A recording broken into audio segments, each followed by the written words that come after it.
Il s'est tenu à Abidjan la cérémonie d'ouverture de la 4e Assemblée générale élective du Conseil régional de la laïcité de l'Afrique de l'Ouest. Cet événement rassemble des religieux laïcs venus de plusieurs pays africains pour discuter de la thématique. Quel engagement des fidèles laïcs de l'Afrique de l'Ouest face aux défis de notre temps?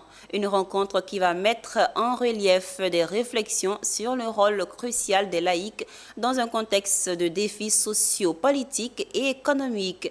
Amiko Robara et Didier Guédé. Face aux défis pressants tels que l'urbanisation galopante qui transforme les modes de vie, l'individualisme croissant, la montée du terrorisme et autres, cette 4e Assemblée générale du Conseil régional de la laïcité de l'Afrique de l'Ouest se positionne comme un espace de réflexion sur l'engagement des fidèles laïcs face aux défis contemporains. Les laïcs sont la sève de l'Église. Les laïcs sont pour l'Église ce que la sève est pour l'arbre. Nos pays d'Afrique vont de crise en crise politique. On ne peut pas être indifférent. Et les laïcs doivent jouer leur rôle là aussi. Parce que le salut qu'apporte Jésus-Christ n'est pas seulement spirituel, il est aussi politique.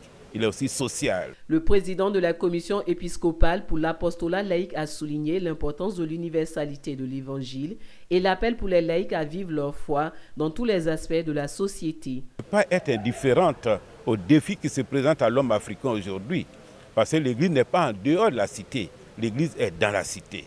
Au-delà des discours, cette assemblée lance un appel aux laïcs d'Afrique pour un engagement plus actif au sein de la société et de l'Église. Entre réflexions, propositions et futures résolutions, les participants se préparent à relever les défis contemporains avec un point d'orgue, l'élection d'un nouveau président déterminante pour l'avenir de leur mission.